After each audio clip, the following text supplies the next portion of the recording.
5:15 a.m., December 28, 2014. Juanda Airport, Surabaya, Indonesia. 155 passengers and 7 crew members are boarding an AirAsia flight on a routine hop to Singapore, one of the world's busiest airports. Air traffic controllers assign the flight the call sign Wagon Air 8501. Wagon Air 8501, good morning. Wagon Air 501, good morning, join the tower, go ahead. At the helm is Captain Irianto, a 53-year-old former fighter pilot with more than 20,000 flying hours under his belt. The co-pilot is 45-year-old Frenchman Remy Emmanuel Placel. He's flown over 2,000 hours. Also on board is 22-year-old trainee flight attendant Karanisha Haidar Fausi. The planned route from Surabaya crosses over the equator through latitudes that are home to the world's most destructive weather, known as the Intertropical Convergence Zone. It's the hottest place on the planet, I think, is the sea surface temperatures in the Intertropical Convergence Zone. That means there's lots of moisture going into the atmosphere from the ocean. Water vapor is the fuel for tropical storms. It's where the energy comes from. Although it's warm air that creates storms here, when it reaches high altitude, temperatures within the clouds drop dramatically to as low as minus 112 degrees Fahrenheit, as cold as winter in Antarctica.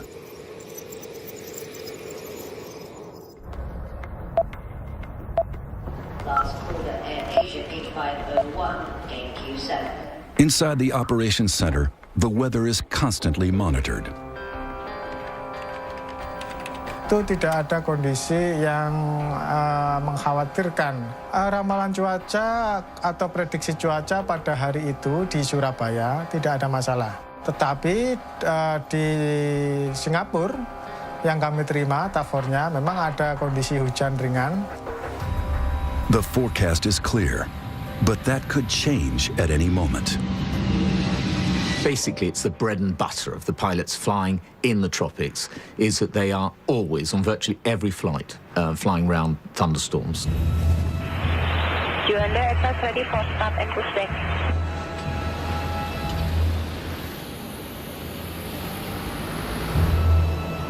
The plane is an Airbus A320, one of the most technologically advanced in the skies, and the world's best-selling single-aisle airliner. Wagon Air 501, clear to Singapore, Mike 635, level 240 initial.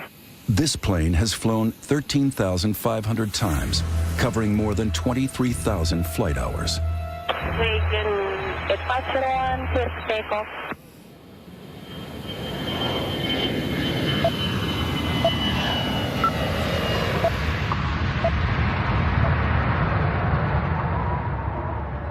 Passengers and crew settle in. 25 minutes into the flight, the plane is cruising at around 32,000 feet, now operating on full autopilot. A lot of the time, the plane is being flown by the autopilot. It's a normal flight. There's nothing abnormal about the situations or the scenario we're in. The Airbus 320's autopilot system consists of 7 computers. Airplanes are like computer games nowadays. There's a lot of pilots that will just engage the autopilot as soon as they're climbing to altitude and not touch it till they come home. And they can do that. It's literally that easy. As the plane approaches the equator, storm clouds are brewing over the Java Sea below. Severe storms can go from very small storms to very large, dangerous storms in a matter of just a few minutes. You can see a thunderstorm ahead of you or below you, and in the very few minutes you take to get there, it could have climbed several thousand feet above you.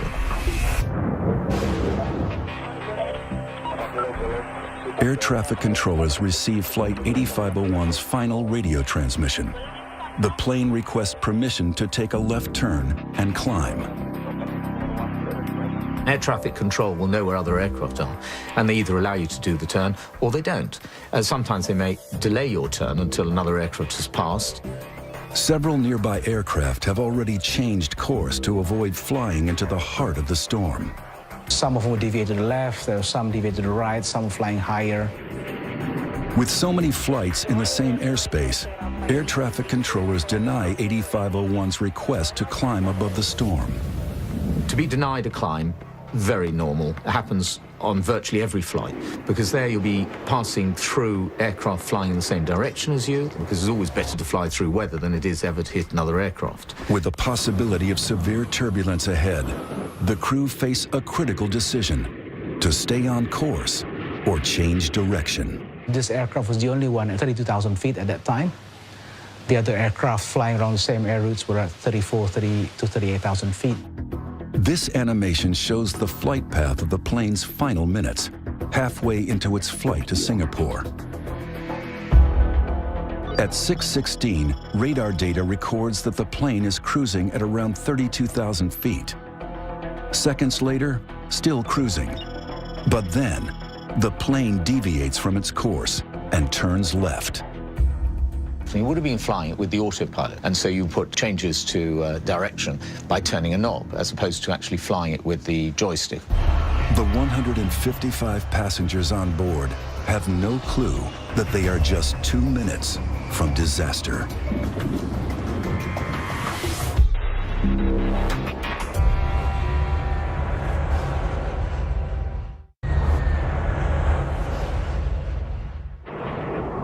December 28th, 2014.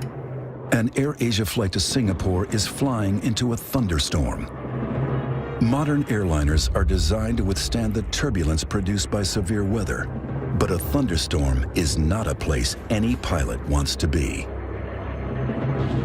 Fear. Definitely fear. There are no pilots who fly through a thunderstorm who don't experience fear. But you overcome that because you have a job to do. The guidance was you're going to encounter some thunderstorms. They didn't know how severe they would be. They didn't know precisely where they were going to be. So you don't know until you get into it. And then when you get into it, sometimes it's too late. A massive thunderstorm is the ultimate hazard for the crew of an airliner. In the last 50 years, bad weather has been a factor in over half of fatal commercial air accidents. I mean, there's so much energy that's being released in a storm like that. It's just chaotic. It's dangerous. It's turbulent. And there's an added force of nature to contend with: total lightning. Total lightning is both the cloud-to-ground lightning that we're all accustomed to seeing when it hits the ground, but in severe storms, there's 10 times as much lightning that is up in the cloud. At 6:16, radar data records that the plane is cruising around 32,000 feet. But then the plane turns left, and for reasons as yet unknown, it climbs steeply.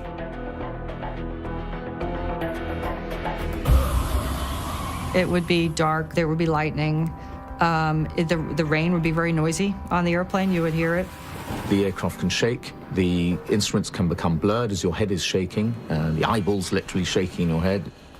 The responsibility is awesome. You've got the lives of many people on board. You don't actually focus on that when you're flying. And, you know, that's the honest truth. What you're thinking about is your own safety, of flying the aircraft as it's supposed to be. And if you look after yourself, you're going to be looking after everybody else on that aircraft. And it's not just the pilots that are pushed to the limit. When a plane enters severe weather, it will be exposed to forces all around the aircraft, which are pushing it in a particular direction. And that can be torsional twisting and unloading and loading stresses on the airframe.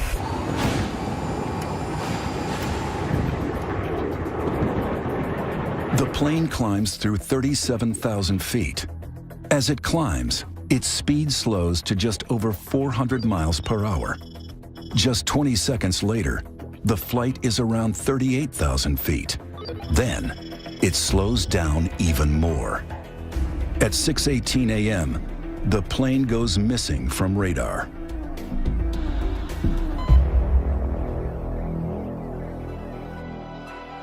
Within an hour, air traffic control announces that they have lost track of the aircraft.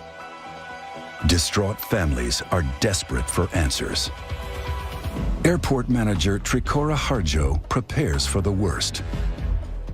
Demikian juga segala sesuatunya yang berkaitan dengan krisis center dari mulai sarana komunikasi, kemudian papan pengumuman atau papan informasi kami siapkan, dan juga kami menyiapkan informasi-informasi yang tentunya nantinya akan dibutuhkan apabila memang terjadi benar adanya atau lost contact. Then, the news is made public. 162 people are feared dead after an AirAsia flight goes missing. Within 3 hours, a massive international search effort is launched, led by the Indonesian military. Also in support are Australian, American, Russian, Singaporean, and Chinese search teams. With 30 ships, 3 warships, and more than 20 aircraft equipped with visual, radar, and sonar surveillance, covering a search area of 60,000 square miles of the Java Sea. This disappearance immediately brings back memories of an infamous unsolved mystery from the same region 9 months earlier. On March 7, 2014, Malaysian Airlines flight MH370 was en route from Kuala Lumpur to Beijing with 239 people on board. An hour into the scheduled flight, it disappeared from radar screens. The search effort was the biggest ever launched, but it failed to find the missing plane. What happened remains unknown. For 3 days, the world wondered if this would be another never-ending mystery. Could it be terrorism or a rogue pilot? But then, wreckage is discovered. All the evidence points to the plane having crashed into the sea. Everyone on board is dead. One of the first bodies to be recovered is the trainee flight attendant, Karunisha Haidar Fausi. Her funeral becomes a focus of national mourning. Unlike MH370, there's no missing plane here. The mystery is, how did this happen? 10 days after the first wreckage is located, there's a breakthrough. The black box data recorder from the AirAsia plane, which came down off Indonesia, has arrived in Jakarta for examination. As the recovery operation continues, experts around the world begin to ask, how can one of the world's most sophisticated planes suddenly drop from the sky? We gotta know what happened. We have to know what caused it. The first thing, the most important thing for the families is they want to know what happened. They want to know the truth. And of course, they deserve to know the truth. The priority for the families is to ensure that no such disaster ever happens again. The official investigation is ongoing, but based on released information and expert analysis, it is now possible to explore the key factors which likely influence the plane's final moments. And this may change the way you feel about flying.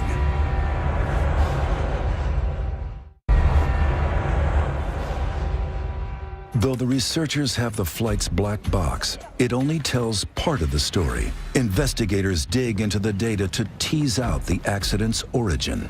We understand that there are 3 conditions that can cause the accident. First, the instrument, maybe the airplane itself, human error, and the last thing is the weather situation. The first question is, what caused the plane to climb so fast? After cruising at around 32,000 feet, the plane turns left and climbs steeply. Just 40 seconds later, the plane is over 37,000 feet. 38,000 feet.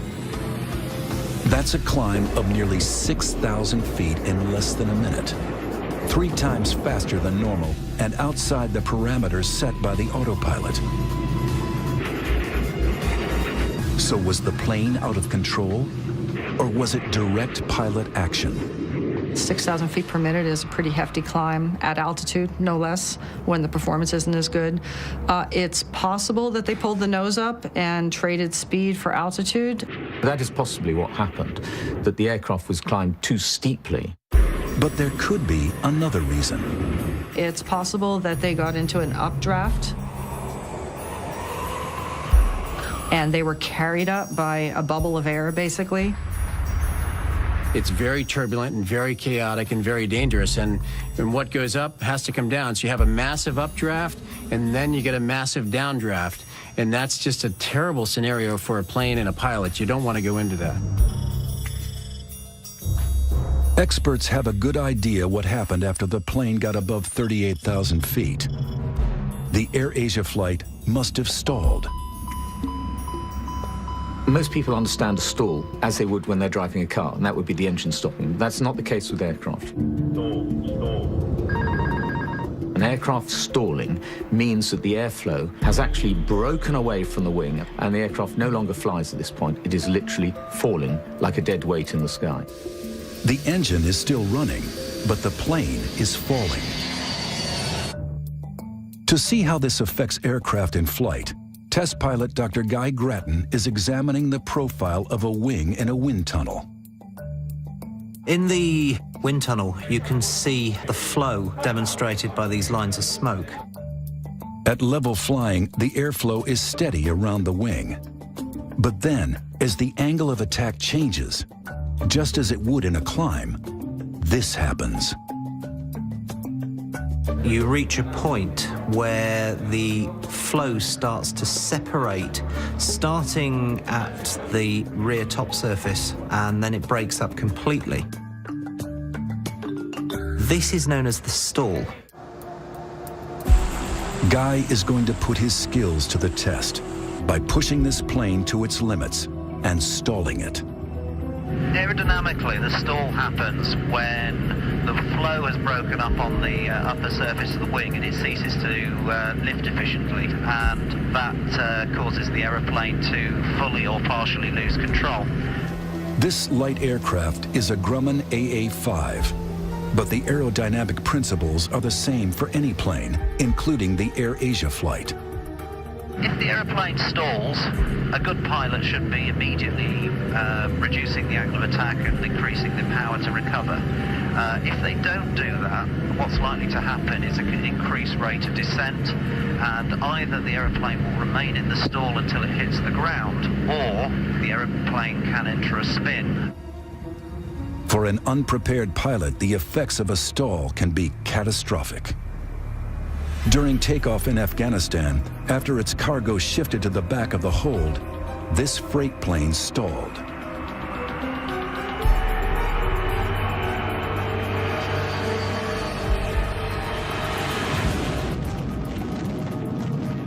At this level, Guy is cruising, but at a very high altitude where the AirAsia plane was flying, all aircraft hit a point where speed becomes critical.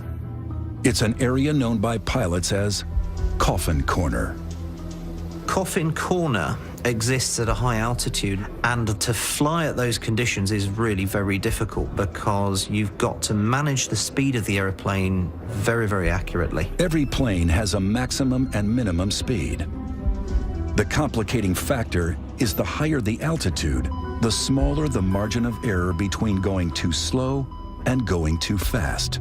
If you go high enough, what you do is reach a point where the stall speed and the maximum speed are very close together, and we refer to the aeroplane as being in Coffin Corner because if you go any faster, then you'll lose control or break the aircraft, and if you go any slower, you'll lose control of the aircraft. So it's a very vulnerable place to be. Whether or not you're high up in Coffin Corner or at low altitudes, a stall possesses a unique challenge for a pilot. I'm just going to reduce the power, and then I'm going to hold the nose up. The effect of that is going to be that the speed's going to bleed off. Anything below 60 knots risks a stall. Okay, just closing the throttle now. You can see the speed is bleeding off now. At 65 knots, I've got a stall warner. Could this be what happened to the AirAsia 60, flight? the airplane started to wallow. You can see the nose coming up. I've lost view of the horizon in front of me. It's about 55. I'm about to lose it.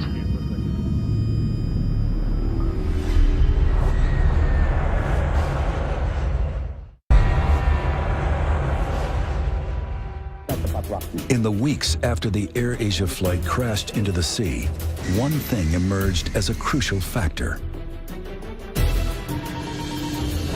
stalling. Okay, just closing the throttle now.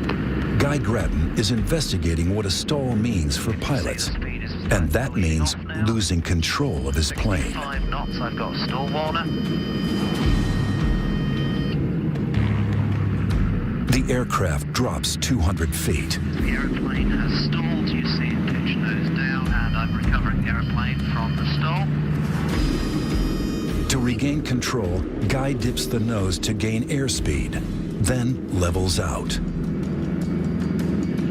A very dramatic stall, if you're not expecting it, can be quite frightening. Might even lift off my seat and hit my head on the ceiling in the cockpit. All commercial airliners are put through stall tests. But is this what happened to the AirAsia flight as it climbed too steeply? And if so, how did the plane get to this dangerous point? Pilots are trained to recognize the stall. In fact, first thing pilots are trained to recognize is the approaching stall. The captain of the AirAsia flight was a former fighter pilot with 20,000 flight hours under his belt. Up above 30,000 feet, there is plenty of height to recover an aeroplane from a stall. So even if the aeroplane was stalled, that in itself doesn't explain the loss of the aeroplane. So the critical question is, what other factors might have been at play? And to fully investigate that, we need to look inside the cockpit. Seasoned pilot Captain John Mahan is flying an Airbus A320 flight simulator, an exact replica of the lost plane. The reason why we try to simulate what happened in an accident or incident is for learning, and whether we can take that information forward to stop it happening again, and also finding out weaknesses in the system that can lead us into difficult areas. Every reading we see, every indicator we see, will be exactly what the AirAsia pilots would have seen. For all pilots, accurate instrument displays are vital. All aircraft are designed in such a way that they give you information, and it's our job and our profession to identify that information and prioritize.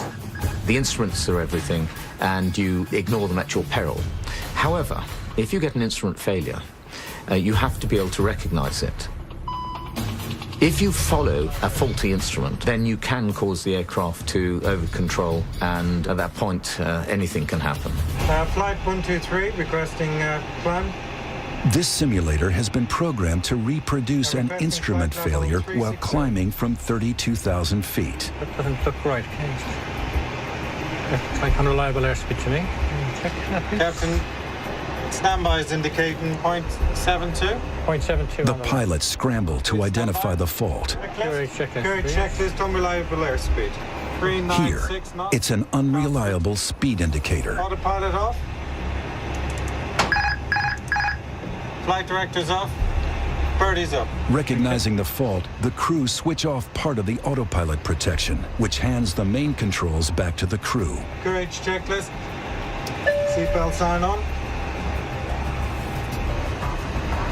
Movement to seal. Master caution. Overspeed. Caution pitch. Next, they switch off the computers related to the faulty speed indicators. Seconds later, this happens. A stall warning is an indication that you are getting into an environment where you're about to lose your lift on your wing. In an attempt to recover from a possible stall, John puts the nose down to gather speed and drops 5,000 feet, then levels out. Wings, maintain wings level. Speed 370. In this case, John recovers the plane successfully. Maintaining 30,000 feet. In the case of the AirAsia flight, we know that the Airbus 320 climbed rapidly and that it probably stalled at 38,000 feet. We also know that faulty instruments contributed to another tragic Airbus disaster and another stall 5 years earlier. On June 1st, 2009, Air France Flight 447 was en route from Rio to Paris with 237 passengers and crew on board. At 2:10 a.m., the Airbus 330 went missing from radar. Un accident tragique. It was 2 years before the flight's black box recorder was found and finally revealed its secrets. Colleen Keller is an air traffic investigator who worked on the search for Air France 447. The similarities with the Air Asia crash are striking. It ran into bad weather right around the tropical conversion zone, right at the equator. The initial malfunction was caused by the computer shutting down. On the side of the plane are metal cylinders that measure airspeed. They are called pitot tubes. The investigators discovered that the tubes had frozen over, causing the instrument readings to go haywire. The computer literally said, "I can't function, I'm confused," and it shut down. After the computer shut down, the pilots were forced to hand fly the airplane in a very difficult area, which is very high altitude. These are some of the actual words spoken by the pilots as recorded by the cockpit voice recorder. Qu'est-ce que vous voulez? On perd contrôle de l'avion là? They had the throttles back and they had the nose up, so both those combined to make it start to go very slow. They pulled the power back because they thought they were going too fast, and that put the airplane in a stall on a steep descent, like kind of a floating down descent.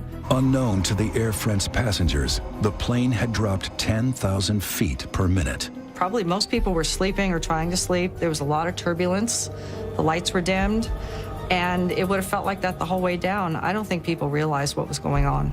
In the cockpit, faced with unreliable instruments, the crew didn't realize that the plane was in a stall. If they had, the pilots could have recovered control. Instead, they continued to drop towards the sea. Putain, va taper. C'est pas vrai.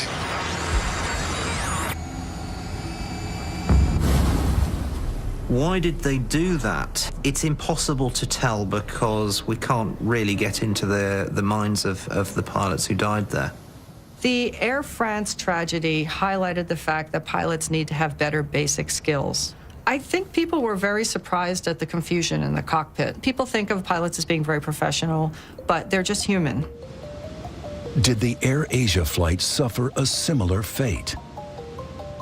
One thing we're looking at, which is rather like Air France 447, is potential problems with the aircraft, which then confuse the computer systems, which then cause a very heavy burden on the pilots. What could have forced these pilots to make a deadly split-second choice?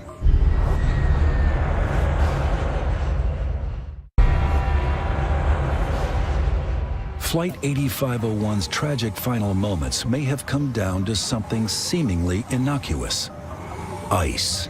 Icing is a very big concern for all aeroplanes. Icing can change the aerodynamics of the plane, but as we learned from Air France, it can also affect key systems.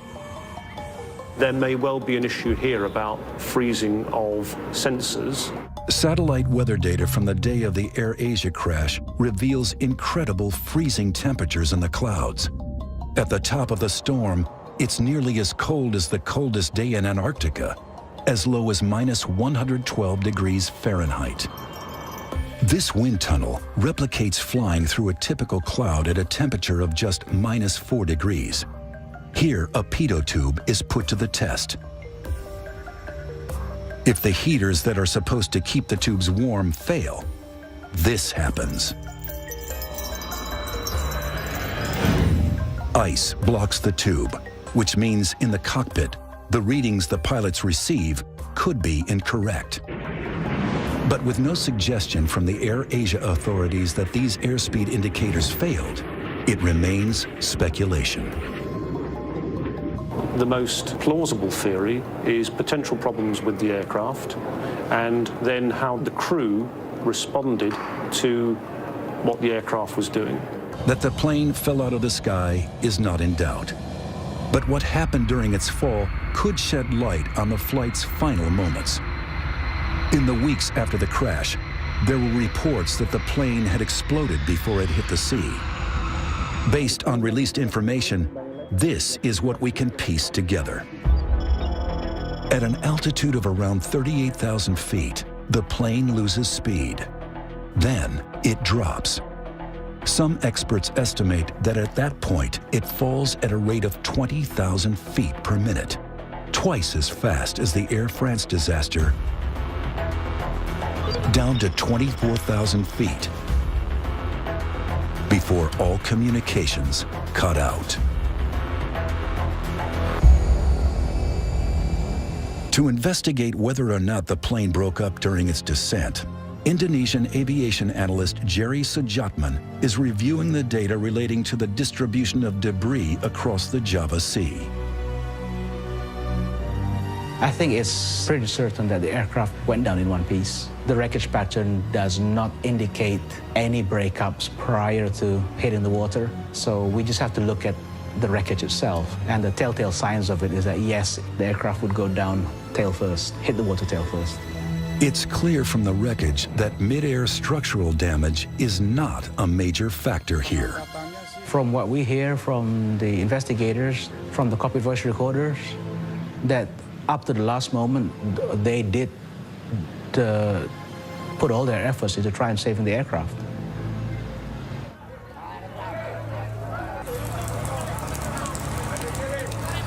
The official investigation is ongoing. But one thing most experts agree on is that severe weather was a factor in both the Air France and Air Asia crashes. In the last 50 years, weather has contributed to over half of all fatal commercial airliner accidents. But there's one type of turbulence that doesn't occur in stormy skies, and it could affect all of us. Anyone who's been on a plane at cruising levels, flying through clear blue skies, you'll know that it's possible suddenly to hit turbulence that the pilot couldn't see coming, so it literally comes out of the blue. It's called clear air turbulence. At the moment, there's no onboard electronics that can see it. The pilot can't see it. It really is invisible. Inside pockets of air, wind direction changes suddenly and severely. It's been known to cause structural damage to planes and has caused injury and death. The shocking truth is that an Air Asia type event could happen anywhere in the world today. There's still not the technology in place for controllers and pilots to make sure that they don't fly into severe weather. Here at the University of Tokyo, Professor Suzuki is looking to change that. I believe the air travel becomes safer and safer. However, we have to establish a new technology to overcome the weather conditions. Clear air turbulence is invisible, so it's very difficult for an aircraft. It can change the acceleration of the aircraft and attitude. Suddenly, it's very dangerous. This device is designed to detect it. Behind this lens is a shortwave ultraviolet laser. It's a technology called LiDAR. It detects clear air turbulence by spotting currents of water molecules. This is our LiDAR systems. It's prototype one. And this is an optical antenna. And this antenna can receive the reflection from a laser beam. In flight tests, this LiDAR system detects the range of moving water molecules in the air at a distance of up to 18 miles. The aim is to develop a more streamlined onboard turbulence early warning system within years. So there is a possible future there for us in which we could see fleets of airlines fitted with this technology, making encounters with severe turbulence a thing of the past. There's one more advance being rolled out that is set to revolutionize our skies. And it might help prevent an Air Asia type crash in the future by tracking planes in real time.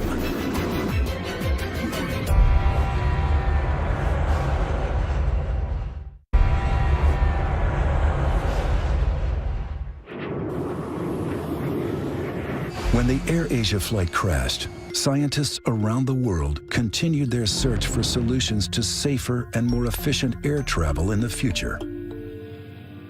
It's just amazing to me how complex the airspace is. From pilot to air traffic controller, many different systems interchange information and data.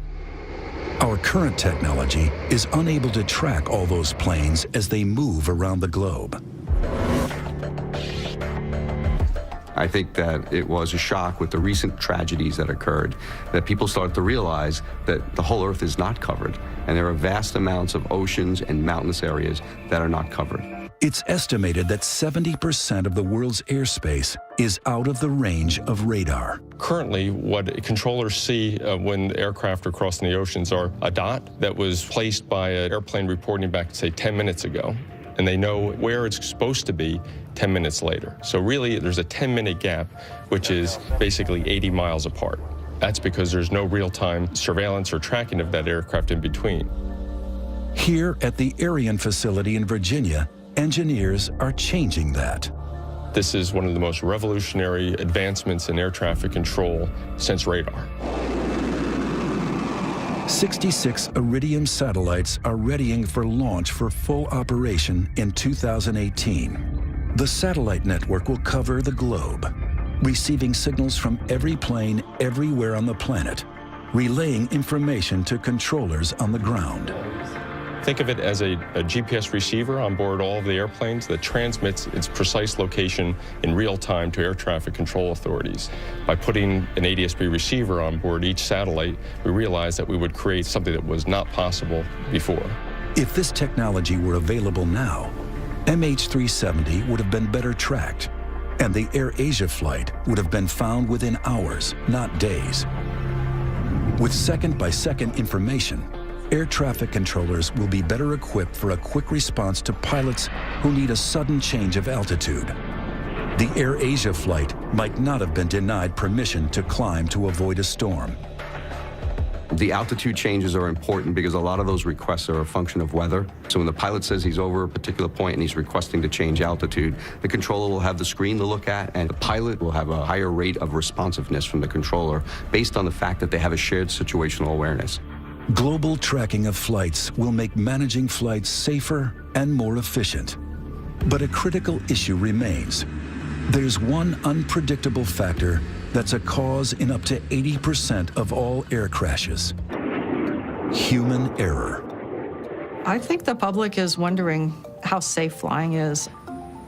People are afraid of airplanes crashing because the crashes are so horrific when they happen. A lot of people die at once, and they think about that. But truly, aviation is a lot safer than most other forms of transportation. However safe day-to-day flying is, the fatal Air France crash tells us that too much technology in the cockpit can cause confusion. You've got a very highly automated aircraft, and crews sometimes struggle to deal with the complexities of the automated systems, and they are not trained to deal in an emergency or difficult situation with manually flying an aircraft. Are pilots becoming over-reliant on computers? Pilots today have lost their skills. They're not hand-flying the aircraft as often as they have done in the past, and therefore when they have to do so, they're not as skillful doing it. And there's no question about it, because practice makes perfect. But overall, we're much better off with this automation. The answer seems simple: more training and more experience at the helm. Everybody knows that pilots should probably be flying manually more than they are doing. Technological advances are seeking to keep up with ever-increasing demands for travel and making flights better able to cope with increasingly violent weather. But for the families of the passengers and crew of the AirAsia flight, their hope is that a tragedy like this will never happen again. They want future accidents to be prevented of a similar type. And so it is vital that the causes are identified for what brought this aircraft down, and more importantly, that those causes are then acted on so that other families don't have to go through what the AirAsia families have gone through.